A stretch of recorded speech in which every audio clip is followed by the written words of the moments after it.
এখন কোথায় আসছেন? ভুলে যান, অতীত ভুলে যেন না। ছাত্র উপদেষ্টাদের বলতেছি অতীত ভুলে যান না, অতীত সবসময় মনে রাখবেন। আপনারা অতীতে কি ছিলেন, আপনাদের কে বসাইছে, কাদের কাদের জন্য আপনারা এখানে বসতে পারছেন, এইটা ভুলে যেন না।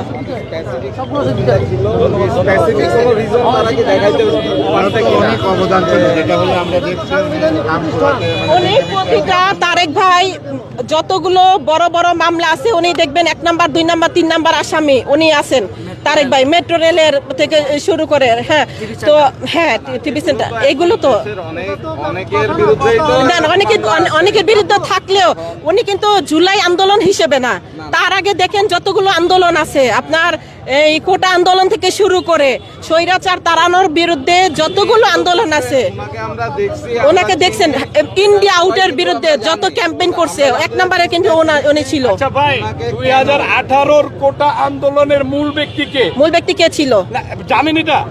মূল ব্যক্তি কিন্তু নুরুল হক নূর না, হ্যাঁ হ্যাঁ কি ছিল? তারেক ভাই। আমরা কিন্তু তারেক ভাই ছিল, তারপরে ওনারা সংগঠিত হয়েছে। জানি এটা ওইভাবে বলা যায় না, আপনারা সবাই জানেন, আপনারা জানেন এইভাবে বলা যায় না। উপদেষ্টার আন্ডারে এটা তো সাংবিধানিক প্রতিষ্ঠান।